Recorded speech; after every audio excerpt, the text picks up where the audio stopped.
Hello friends, I'm Harish Demla from Accurate Fortune Astrology। दोस्तों आज हम बात करेंगे शनि देव की सेकंड हाउस की प्लेसमेंट के बारे में। आइए देखते हैं कि यदि एरीज लगन के सेकंड हाउस में शनि देव आ जाएं तो हमें किस तरह के फल देंगे। दोस्तों सेकंड हाउस हमारी फैमिली का हाउस है, एक्यूमुलेटेड वेल्थ का हाउस है, हमारी फैमिली लीनिएज का हाउस है और यहाँ पर हम अपने एसेट्स देखते हैं किसी भी फॉर्म में, लिक्विड फॉर्म में या अदरवाइज स्टॉक्स में, बॉन्ड्स में, शेयर्स में, इन्वेस्टमेंट्स में, एफडीज में,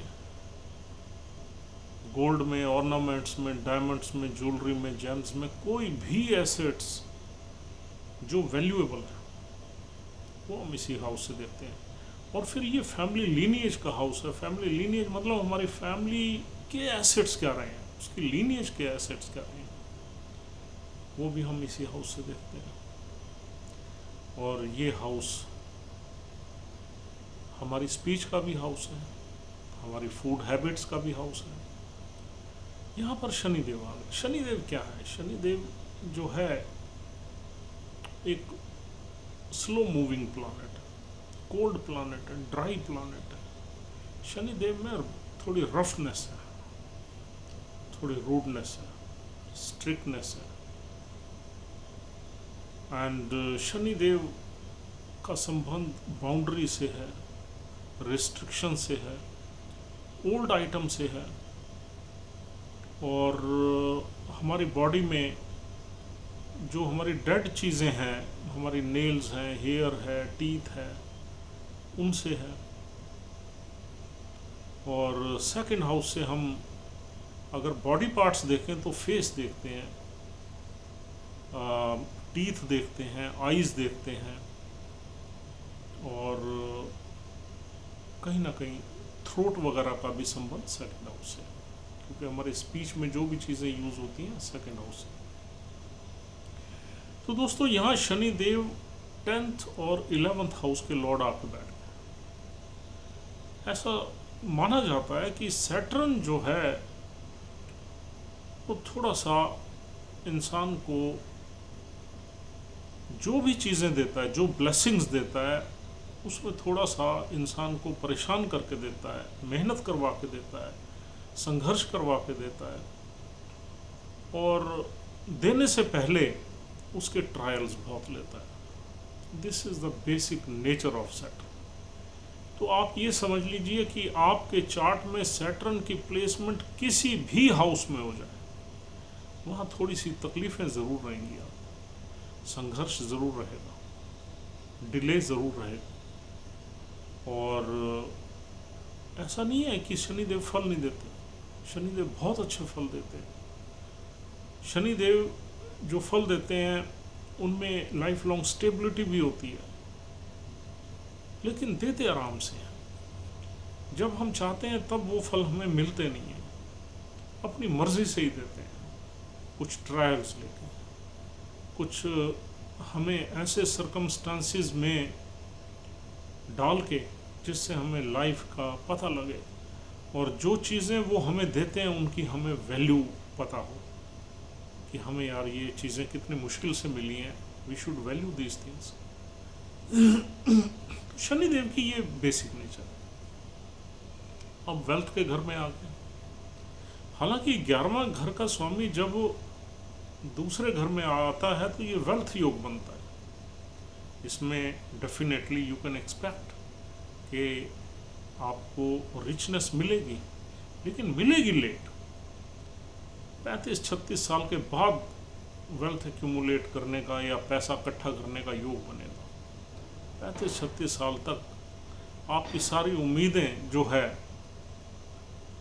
वो डाइल्यूट हो चुकी होंगी, कुछ कॉन्फिडेंस भी लूज़ हो चुका होगा, आपको अपनी डेस्टिनी पे भी थोड़ा कम भरोसा हो गया होगा, लेकिन फिर ये आपको ब्लेस करेंगे। तो यानी कि वेल्थ के घर में बैठ के आपको वेल्थ देंगे तो ज़रूर, लेकिन 35 या 36 साल के बाद आपका वेल्थ एक्यूमुलेशन का योग बनेगा।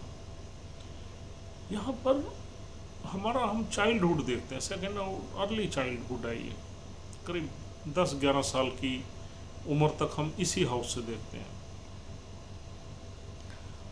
और यहाँ पर थोड़ा सा हमारे जो चाइल्डहुड पीरियड है वो थोड़ा सा यहाँ पर संघर्ष में रहता है। हमें ऐसा लगता है कि हमें वो कंसर्न या वो न्यूरिशमेंट या वो इमोशंस हमें फैमिली की तरफ से नहीं मिली। If it is in our chart this placement, तो आदमी थोड़ा सा इन चीज़ों से डिप्राइव्ड रहता है। कुछ ना कुछ सर्कमस्टांसेस ही ऐसे होते हैं कि जिससे इस बच्चे का उतना ध्यान नहीं मिल पाता पेरेंट्स की तरफ से या फैमिली की तरफ से जितना एक बच्चे को नॉर्मल वे में मिलना चाहिए। तो यहाँ पर और अगर देखा जाए तो सैटर्न के आने से हमारी स्पीच जो है उसमें थोड़ा रूडनेस आ जाएगी। जब हम बड़े होंगे तो हमारी स्पीच में थोड़ा स्वीटनेस की कमी आ जाएगी। वो सैटर्न थोड़ा सा रूडनेस दे देता है हमारी स्पीच में। यहाँ पर सैटर्न अगर अफ्लिक्टेड हो तो हमारी आईज़ वगैरह में भी प्रॉब्लम आ जाती है, पर्टिकुलरली राइट आई हमारी वीक हो जाती है, अफेक्ट हो जाती है। और यहाँ पर सैटर्न के साथ अगर केतु हो जाए तो हमारी राइट आई में सर्जरी भी हो सकती है, एक मेजर प्रॉब्लम भी हो सकती है राइट आई में अर्ली एज में, यूथ में। और हमारे दांतों में भी प्रॉब्लम्स हो सकती हैं, because these all body parts are represented by second house. और हमारी स्पीच में भी कहीं ना कहीं स्टैमरिंग वगैरह हो सकती है अगर एफ्लिक्टेड हो। सैटर्न सिर्फ बैठे हुए हैं तो यहाँ ऐसा कुछ नहीं होगा। हाँ, आई साइड में थोड़ी वीकनेस ज़रूर हो सकती है, हमारा स्पेक्स का नंबर राइट आई का ज़्यादा हो सकता है। अगर उसके साथ केतु आ गए तो दिक्कत बढ़ जाएगी। मैंने आपको कल भी बताया था कि हमारा कोई भी हाउस तब बहुत ज़्यादा डैमेज होता है जब वहाँ पर 3-4 प्लैनेट्स का रोल होता है। एक प्लैनेट के बैठने से थोड़ी सी चीज़ें इधर उधर होती हैं, थोड़ी उनमें डेफिशिएंसी आ जाती है। लेकिन जब दूसरा भी कोई मैलेफिक प्लैनेट वहाँ आ जाए या उसकी दृष्टि आ जाए तो चीज़ें और बिगड़ जाती हैं, और थर्ड आ जाए तो ज़्यादा बिगड़ जाती हैं, और फोर्थ की भी एस्पेक्ट या कंजंक्शन हो जाए या किसी तरीके से कोई अफेक्ट कर दे तो फिर ये एक ट्रेजेडी में भी बदल जाती है चीज़। तो हमें एक प्लैनेट की वजह से बहुत ज़्यादा तकलीफ़ें नहीं होती। हाँ, तकलीफ़ें होती हैं, लेकिन उसमें कोई ऐसा नहीं है कि हमारी लाइफ ख़राब हो जाएगी, कोई ट्रेजेडी हो जाएगी, कोई अनटूवर्ड इंसिडेंट हो जाएगा। लेकिन हाँ, अगर दूसरा प्लैनेट भी इन्वॉल्व हो जाए तो थोड़ी सी परेशानी बढ़ सकती है, तीसरा हो जाए तो ज़्यादा बढ़ जाती है, और चौथे में तो बचाव बड़ा मुश्किल है। उसमें तो कोई ना कोई हम ट्रैजिक इवेंट में से या इंसिडेंट में से हमें गुजरना ही पड़ता है। तो this is the miracle of astrology. तो दोस्तों, यहाँ पर बैठा हुआ शनि अगर केतु के साथ बैठ जाए तो दिक्कतें ज़्यादा पैदा कर देगा, पर्टिकुलरली हमारी हेल्थ से रिलेटेड, हेल्थ में भी हमारे इन्हीं पार्ट से रिलेटेड। अदरवाइज सैटर्न से हम हेल्थ देखते हैं, हमारा नर्वस सिस्टम या हमारी लॉन्ग बोन्स जो होती हैं, जो हमारी जॉइंट हैं, पर्टिकुलरली लेग की बोन्स जो है उसमें भी सैटर्न पेन दे देता है।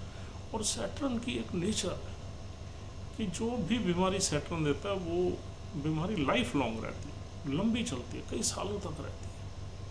उसमें फिर सैटर्न की पूजा वगैरह करके उसको हमें थोड़ा सा मैनेज करना पड़ता है। सैटर्न की दी हुई बीमारी नॉर्मली लंबी चलती है, because it is a slow moving planet, और इससे हर चीज़ लंबे टाइम तक चलती है। अब देखिए ना, अगर आईसाइट वीक हो गई तो लाइफ लॉन्ग रहेगी, दांतों में कोई परेशानी आ गई तो लाइफ लॉन्ग रहेगी, बोन्स में जॉइंट्स में कोई दिक्कत आ गई तो लाइफ लॉन्ग की है। तो और नर्वस सिस्टम से भी ऐसा ही है। तो ये सैटर्न कुछ इस तरह की लंबी बीमारियां देता है। तो दोस्तों यहाँ बैठा हुआ सैटर्न और क्या करेगा? सैटर्न यहाँ पर हमें हमारी इनकम में ब्लेस ज़रूर करेगा, लेकिन संघर्ष चलेगा और हमारी सेटलमेंट लेट होगी। आप यूँ मान लीजिए कि 32 साल के बाद हमारी इनकम में स्टेबिलिटी आएगी और 35 या 36 साल के बाद हमारी इनकम में ब्लेसिंग्स आएंगी, जिसकी वजह से हम कुछ अपने इनकम का पार्ट सेव भी करेंगे। ये हम सिर्फ सैटर्न की बात कर रहे हैं। अगर और हमारे चार्ट में प्लैनेट्स बहुत अच्छे हैं तो definitely we can settle down at early age, we can accumulate wealth at early age. अब सपोज यहाँ पर सैटर्न के साथ सपोज शुक्र भी बैठा हुआ है, तो इन क्राइसिस में सैटर्न की कमी आ जाएगी। गुरु बैठा हुआ है तो भी कमी आ जाएगी। और सैटर्न शुक्र अगर 7वें घर में है तो कमी आ जाएगी। अगर शुक्र हमारे 11th हाउस में चला गया तो कमी आ जाएगी। तो हमें अर्ली सेटलमेंट्स हो जाएगी। तो हमें दूसरे प्लैनेट्स की पोजीशन भी देखनी चाहिए, अदरवाइज ये हमारी बताई हुई चीज़ें इधर उधर हो जाएंगी। अगर हम सिर्फ सैटर्न की बात करें तो यहाँ पर इस तरह के रिजल्ट्स ही मिलने का योग बनेगा। और दोस्तों यहाँ बैठा हुआ सैटर्न 4th हाउस को एस्पेक्ट करेगा अपनी 3rd एस्पेक्ट से, तीसरी दृष्टि से 4थे घर को देखेगा। तो मदर से भी उसकी रिलेशनशिप एवरेज रहेगी, बहुत अच्छी नहीं रहेगी। एवरेज इसलिए रहेगी कि सैटर्न शुक्रदेव की राशि में बैठे हैं और शुक्रदेव शनिदेव के गुरु ही हैं। और शनिदेव और शुक्रदेव में मित्रता भी है। तो इसलिए यहाँ, लेकिन जो सैटर्न का जो ओरिजिनल नेचर है या उनका स्वभाव है वो तो डेफिनेटली वैसा ही रहेगा। तो यहाँ पर मदर से उनकी रिलेशनशिप एवरेज रहेगी। जो 4th हाउस से रिलेटेड सुख सुविधाएं हैं, चाहे वो मकान हो, व्हीकल हो, कन्वीनियंसेस हो या हैप्पीनेस हो, वो भी उनको लेट लाइफ में ही मिलेगा। मकान बनाने में भी थोड़ा संघर्ष रहेगा और लेट ही बना पाएंगे। और गाड़ी, हाँ ऑर्डिनरी गाड़ी ले सकते हैं, सेकेंड हैंड गाड़ी वो ले सकते हैं, लेकिन अच्छी लग्जरी कार्स उनको लेट ही मिलेगी लाइफ में। तो ये जितनी भी मटेरियलिस्टिक हैप्पीनेस है इसमें भी कहीं ना कहीं डिले का योग बनेगा। और यहाँ से सैटर्न बैठा हुआ 8th हाउस को देखेगा और यानी कि 7th एस्पेक्ट उसकी 8th हाउस से रहेगी। तो यहाँ पर 8th हाउस से रिलेटेड चीज़ें भी सैटर्न ज़रूर दिलवाएगा, यानी कि कहीं ना कहीं इनहेरिटेंस भी मिल सकती है। यहाँ बैठे हुए सैटर्न दिलवा सकता है आपको, लेकिन वो बहुत लेट मिलेगी, आपके लेट ईयर्स में मिलेगी वो इनहेरिटेंस। और कुछ ना कुछ 8th हाउस की चीज़ों को भी डेफिनेटली एक्टिवेट करेंगे यहाँ बैठे हुए शनिदेव, यानी कि कुछ सडन इवेंट्स आपकी लाइफ में रहेंगी, कुछ क्राइसिस रहेंगी, कुछ प्रॉब्लम्स रहेंगी। ही will definitely activate 8th house and 8th house की चीज़ें जो है उनको भोगना पड़ेगा आपको अर्ली एज में, यानी कि फर्स्ट हाफ ऑफ लाइफ में। और फिर यहाँ बैठा हुआ सैटर्न अपनी 10वीं दृष्टि से 11th हाउस को देखेगा। 11th हाउस में आपकी जो है यहाँ पर कनेक्शन 2nd हाउस से हुआ है। तो 11th हाउस शनिदेव की मूल त्रिकोण राशि है, तो he will try to manage 11th house to its best. और 11th हाउस से सैटर्न चाहे आपको मेहनत करवाएंगे, चाहे आपको तंग करेंगे, लेकिन 11th हाउस से ब्लेस ही करेंगे। तो आपकी लाइफ में जो इनकम है वो रहेगी, उससे आप पैसा कमाते ही रहेंगे, क्योंकि शनिदेव की प्लेसमेंट 11th हाउस से 2nd हाउस में है। This is a 4th step ahead. तो कहीं ना कहीं अगर हम देखें तो ये शनिदेव जो है 4th स्टेप है, और 4th स्टेप अहेड कोई भी प्लैनेट बैठा हो तो वो ब्लेस करता है आपको। अपने गेन से कहीं ना कहीं थोड़ी खुशी मिलेगी, सेटिस्फेक्शन मिलेगी अपनी इनकम से, यानी कि 11th हाउस की चीज़ों से आप आपको ब्लेस करेंगे शनिदेव। हाँ, लेकिन आपका कोई जो नेटवर्क सर्कल है वो बहुत ज़्यादा अमेजिंग नहीं होगा, क्योंकि सैटर्न जो है एक बड़ा सेपरेटिव प्लानट है। It does not take interest in any I mean relationship और any intimacy with its network circle. हाँ, लेकिन इनकम को लेके ही will definitely bless you. And छोटी मोटी बीमारियों का भी यहाँ योग बनता है। 11th हाउस भी छोटी मोटी बीमारी का है, तो वहाँ भी आपको थोड़ी बहुत बीमारी ये देंगे। और यहाँ से हमारी जो लाइफ की डिज़ायर्स देखते हैं कि वो पूरी होंगी या नहीं होंगी। लाइफ की डिज़ायर्स पूरी होने का योग बनता है, क्योंकि ये एक वेल्थ योग भी है। लेकिन सैटर्न इस वेल्थ योग को पूरा करने में टाइम बहुत लगाते हैं, इसलिए इसका चार्म जो है इंसान की लाइफ में कम हो जाता है, आधा हो जाता है। क्योंकि हाफ लाइफ आपकी संघर्ष में निकलेगी और उसके बाद जाके आप पैसा जोड़ना शुरू करोगे और लेटर ईयर्स में लाइफ के आप वेल्दी या रिच हो सकते हो इस प्लेसमेंट से। यहाँ बैठे हुए सैटर्न आपको मिल सकते हैं दोस्तों कृतिका नक्षत्र। सूर्य का नक्षत्र है, बहुत अच्छा नक्षत्र है, बहुत यानी कि तेज़ नक्षत्र है। और यहाँ पर एक्शन वगैरह बहुत ज़्यादा हम देखते हैं। और कृतिका नक्षत्र में, हालांकि सूर्य देव के नक्षत्र में शनिदेव ज़्यादा कंफर्टेबल नहीं रहते, फिर भी सूर्य की पोजीशन अगर आपके चार्ट में अच्छी मिलती है, अब अच्छी से क्या मतलब है, फर्स्ट हाउस में मिल जाए एंड फोर्थ में मिल जाए, फिफ्थ में मिल जाए, या नाइन्थ में मिल जाए, या 10th में मिल जाए, तो यहाँ पर आपकी लाइफ में काफ़ी चीज़ें जल्दी सेटल हो जाएंगी and you can enjoy I mean good life. Wealth का भी योग यहाँ पर जल्दी बनना शुरू हो जाएगा, because sun is very strong. और अब क्या है, होता क्या है, आई टेल यू कि जो सूर्य की एनर्जी है ना, वो इसको इम्पैक्ट करेगी और शनि को अपने हिसाब से चलाएगी, क्योंकि पूरा नक्षत्र है और उसके लॉर्ड सूर्य हैं। तो सूर्य अपने हिसाब से इसको इम्पैक्ट करके अपने हिसाब से रिजल्ट्स देने में मजबूर करेंगे और सैटर्न को देने पड़ेंगे।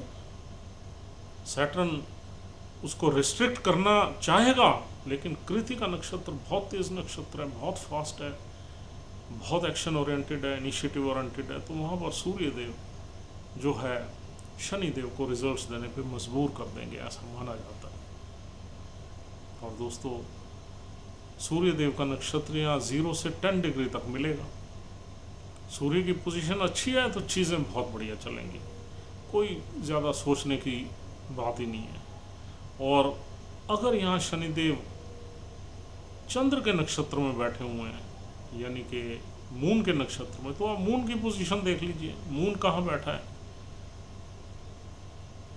तो मून अगर सेकंड हाउस में ही बैठा है एक्सॉल्टेड साइन में, तो भी यहाँ पर आपको वेल्थ के योग जल्दी बनेंगे। और यहाँ पर थोड़ा सा आपके माइंड पे या इमोशंस पे दबाव तो रहेगा शनिदेव का, क्योंकि शनि और चंद्र का एक ग्रहण योग है, इसको विष योग भी कह देते हैं। लेकिन हाँ, यहाँ मून जो है सेकंड साइन में पावरफुल हो जाता है, एक्सॉल्टेड साइन है उसका, तो कहीं ना कहीं चंद्र की भी यहाँ बहुत चलेगी। और चंद्र 4th हाउस में आ जाए, 5th में आ जाए, 9th में आ जाए, तो डेफिनेटली ये चीज़ें बदल जाएंगी and you will be blessed with I mean many good things. चंद्र का नक्षत्र यहाँ पर फैला हुआ है 10 डिग्री से 23.2 तक। और दोस्तों अगला नक्षत्र है यहाँ पर मंगल का, मृगशिरा नक्षत्र। देखिए तीनों नक्षत्र जो है वो शनि देव को सूट नहीं करते, ना सूर्य का, ना चंद्र का, ना मंगल का। इसलिए यहाँ पर शनिदेव रिजल्ट्स बहुत लेट देते हैं।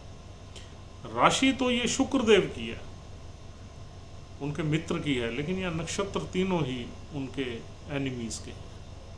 और यहाँ पर मंगल के नक्षत्र में आप मंगल की पोजीशन देख लीजिए, मंगल की पोजीशन अच्छी है तो you should be optimistic, results ठीक मिलेंगे, जल्दी मिलेंगे, क्योंकि ये तीनों प्लैनेट्स ही बहुत अच्छे प्लैनेट्स हैं और आपको कहीं ना कहीं ब्लेस करेंगे। और तीनों इस पर्टिकुलर लगन में तीनों ही योग कारक है। सबसे बड़ी चीज़, तीनों ही योग कारक प्लानट हैं और ये आपको बहुत कुछ दे देंगे अगर इनकी प्लेसमेंट आपके चार्ट में अच्छी है और इनमें से किसी भी नक्षत्र में अगर शनिदेव बैठे हुए हैं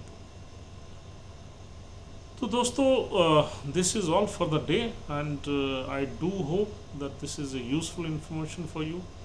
Now you are definitely learning how to analyze the chart, a particular planet जिस नक्षत्र में बैठा है उसकी पोजीशन, उसके लॉर्ड की पोजीशन और जिस राशि में देखना है उसके डिस्पोजिटर को देखना बहुत ज़रूरी है।